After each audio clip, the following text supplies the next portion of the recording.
That is beautiful. Thank you. Why did you not go to the top again from the beginning? Okay. Um, yeah, I think I love this picture because it really depicts my soul, which is very connected to nature as well, and part of what this presentation is. And before I start, I'm going to tell you a little fun information that I found out yesterday. And you all know that I love essential oils. And the wood oils have something called terpenes in them. And so you have sesquiterpenes, monoterpenes. And one of the things that I learned is that the trees emit terpenes just as you walk by them. You don't have to get the oils, you don't have to do anything. And they think that's one of the positive benefits of forest bathing, and that those terpenes can stay in your system just from walking by them for days. So just another reason to be a tree lover if you're not already. So as you know, my name is Debbie Orol. I am a registered nurse and a certified holistic health coach, but I'm known as the rogue nurse. And I went rogue because of the fact that I think our healthcare system is failing us.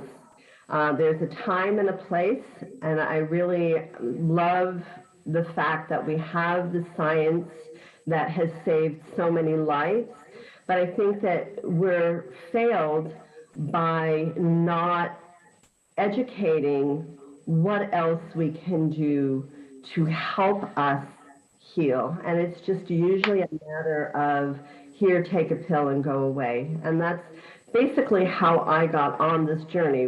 That was the response that I got when I got diagnosed with ulcerative colitis years ago. So I am on a path to help to try to educate people on different practices. One of the things that I have really embraced is the practice of both Ayurveda and traditional Chinese medicine. And both of those philosophies, practices, have the knowledge and belief that our health needs to what we are doing for our health needs to change during the changing seasons. Is anybody, and feel free to unmute, is everybody here familiar with Ayurveda and traditional Chinese medicines? No. Okay, so Ayurveda, really quickly, I'm not an expert. It's one of the things I want to delve more into, looks at body types. So it's very obvious that I have curly hair. I'm a little shorter than in stature, a little rounder. It's going to be very different than I'll show you later, Barbara. It's going to be very different than somebody who is tall and blonde and slender. We're going to have very different dispositions, and the practices that we do are going to be different. So Ayurveda breaks these body types into three main types: Vata, Kapha, and Pitta. And they all have different elements to them. And that's not what this is about, so I'm not going to go really deep into it. Most people are combinations of the three different, what they call doshas. But they also look at the seasons as being the different types of elements. And so as we're going into the fall, it is known as the Vata season. So it holds the element of being more dry, more windy, more cold, versus the Pitta season, which is heat. That's the summer. That's the heat. more moist type season. So we're going into what's known as the Vata season. Why are you not going down? Yep, I think that Laura is correct in that spelling. My page is not going down for some reason. There we go. So as I said, it's known as the Vata season. You see a lot of wind, you see dryness, like the dryness of the leaves. And you're also, it's a season of letting go. So as you're thinking about that in your self-care practices, it's a time of letting go, getting ready for the winter, getting ready to hibernate, to do less. So the self-care practices nourish your body and soul. Linda asked about what self-care practices are. They are really about not just nourishing your body, but your soul, your mind. And we want to do things that are going to help us to ease that dryness, ease that coldness. So both traditional Chinese medicine and in traditional Chinese medicine, I tend to follow Ayurveda more. It's the element of metal, which is cold and hard. And as I said, we look at where there might be imbalances in our body types. So our practices need to be more warming, centering, grounding. We talked about one of my favorite practices, which is a warm bath. I also tend to like to sauna this time of year. And one of the other practices that I get into regularly, especially this time of year, is self-massage. Has anybody done self-massage? So self-massage has a number of different benefits. It helps with circulation. It helps to lubricate our joints.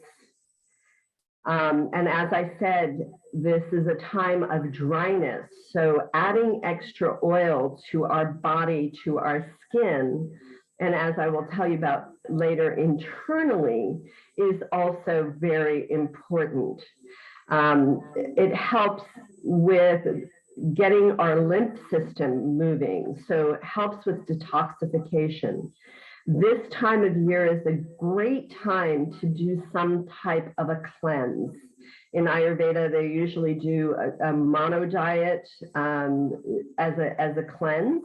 There's lots of different cleanses that go on. I'm actually doing a mono diet right now just for the week. I haven't been able to do my usual month cleanse, but I'm just having mung bean soup for the week. And that's one of my ways of cleansing, and I can always share with you more about what that looks like. On the same vein as self-massage, dry brushing is another very beneficial tool for helping with circulation, for helping to remove the dead skin from our body, and getting that lymph system going so that we can naturally detoxify. Our lymph system is often very stagnant. It doesn't flow because we're sitting, we're not moving as much as we should be. And so this is another way of getting that stimulation. And when you do both dry brushing and self-massage, you want to start from the feet upwards towards the heart. And then if you're doing your arms, you want to go from the arms towards the heart. So it's always towards the heart that you're going. And you can do with the dry brushing long strokes. If you're doing self-massage, long strokes on the limbs, but circular strokes on the joints. And it is a great way, again, to get those joints flowing. So you all know that I love essential oils, and one of the things that I add both to my dry brushing routine and to my self-massage are essential oils. And different times of years, I'm going to use different oils. So let's talk about what oils I use in the winter and why. And this is, when I'm talking about oils, I'm also talking about the spices that I add in my cooking and in my teas, maybe. These are all really good for stimulating and warming as we're getting into that colder season. So ginger essential oil adds a sweet, spicy, warming flavor. It's very useful for massage when you want to get that warmth in and going. I will tell you that the oils, all of the oils that I'm talking about today are what are known as hot oils. You never want to put them on your skin, what's known as neat, never directly, because of the fact that they can cause skin irritation. The other thing about the oils that I'm mentioning, or spices that I'm mentioning, is they can be combined really nicely to create. I know somebody who had poor circulation in their hands, and making a massage oil with ginger, and I'm going to mention some others like cinnamon, is a really great way to get those hands warmed up and get your circulation going. Clove oil. Some of you may have heard of clove for mouth care, for toothaches. It's a really great oil for mouth care, but it's also very invigorating. I like to diffuse this in combination. I use a specific blend called On Guard, which I'll tell you more about if you're interested. But it's a really good for also cleaning the air. I thought it might be fun to add this little tidbit. 1 drop of clove in your coffee or beverage can give you an extra shot of sexual energy because it is stimulating. Some believe it's a great natural way to increase your sex drive if it's been dwindling lately. You can also add it to massage oils and massage each other with it. It's just a fun way to use these oils. Cardamom. I love this oil for all kinds of stomach issues, for digestive issues. It is also really good for boosting our immune health. A lot of these warming, stimulating oils are good for boosting our immune health. But cardamom also is good for helping to relieve chest congestion. I can't speak. It's soothing to a cough. It helps to reduce inflammation in the chest and the respiratory system.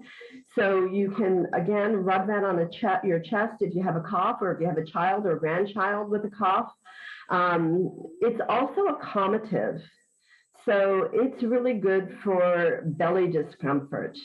When this oil first, I got introduced to it, I had a friend that had a baby that was very colicky, and we just rubbed a drop on that belly button, and that baby was soothed very quickly. Excuse me. So really good for gas and bloating and indigestion as well. Okay. Cinnamon oil. I love cinnamon, of course. Excuse me. This is a time of cinnamon. I mean, we've got cinnamon everything out there, it seems like, right? All your spicy.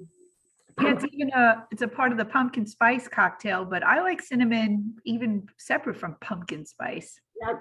Yeah.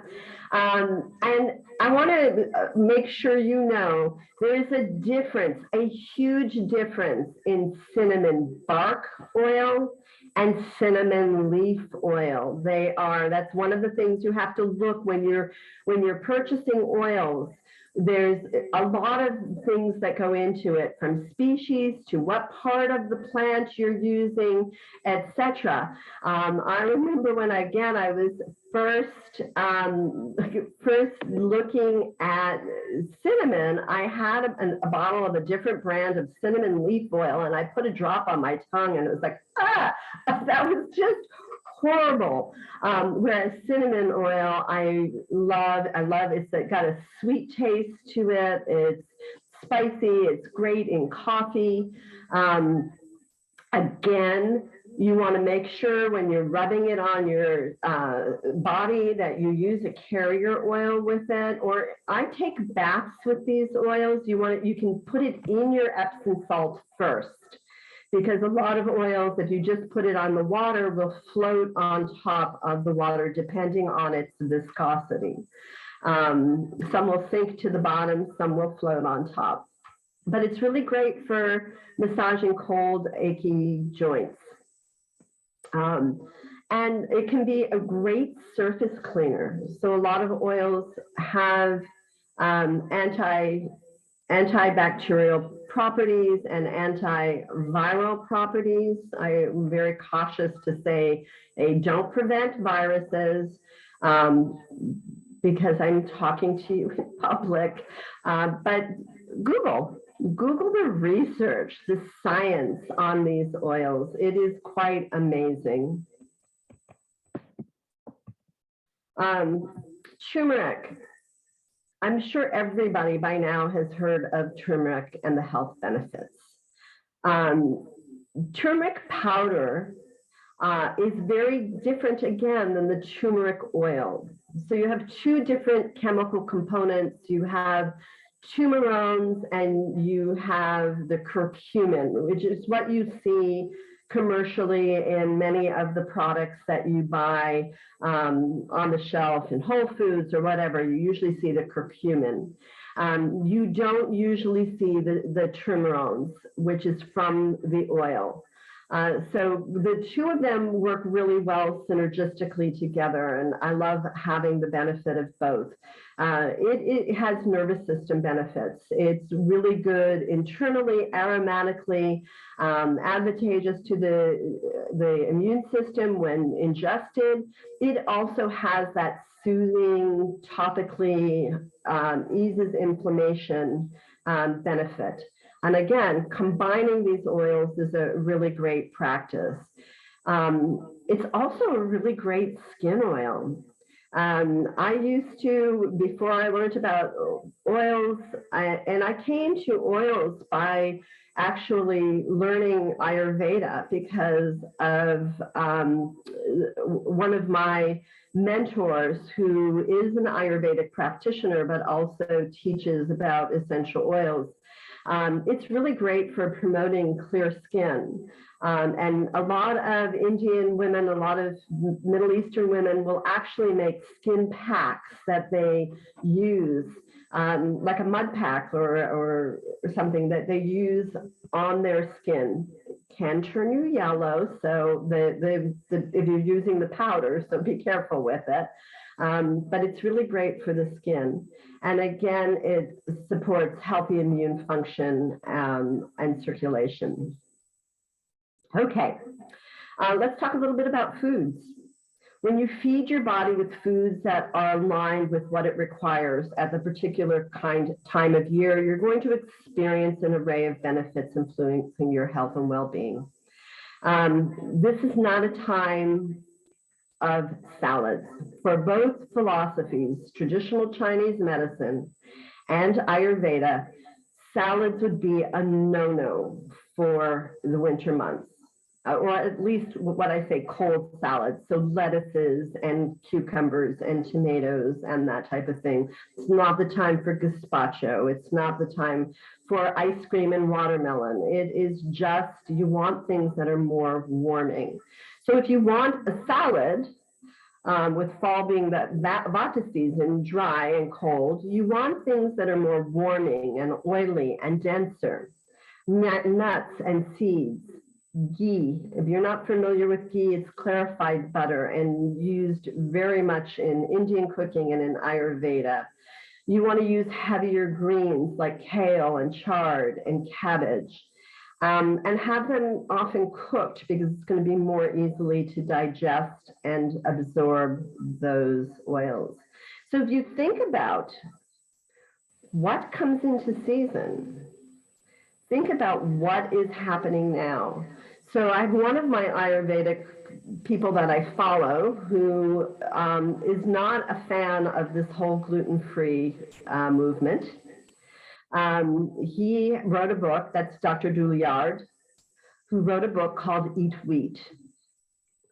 His caveat in that eat wheat is, when do you eat wheat? Because if you were out in nature, this is the time that they are harvesting the wheat, not in the spring and the summer. And of course, you're looking at the whole grain. What we are reacting to out there is white flour that is stripped of everything. So there are a lot of people who are gluten sensitive, and again, not a discussion of that. But if you are going to eat wheat, make sure that it's whole grain and make sure that this is the time that you're doing it. But same thing with nuts and seeds. It's not a good idea to eat a lot of nuts and seeds during the summer months. Indoor pollutants, you have stale air, you have vapors, your doors are closed, you have more bacteria and germs. Even when it's cold out, it's a good idea to open the door for a little while and get the air circulating. And another way that you can affect the air is by diffusing. So a lot of these oils, again, as I said, have antibacterial and viral properties, so you can affect the quality of your air by diffusing. Does anybody diffuse oils? I see Linda's hand is up. I'm not seeing everybody, but it's a simple way to affect the air and your health, because as you are diffusing, you're breathing in the molecules, they're microfine molecules, and it's actually affecting your health. I know a lot of people worry about diffusing with animals, and really quickly, many, depending, again, quality of oil makes a big difference, species makes a big difference. But the one thing that they say about diffusing with animals is, if you leave a door open where they can leave, if they don't like the oil and it's bothering them, they're smart, they will leave. So again, oils for me are a big part of what I teach and what I do. I did not do any of this presentation with talking about doTERRA, but I do use doTERRA oils because of how studied they are, the science behind them.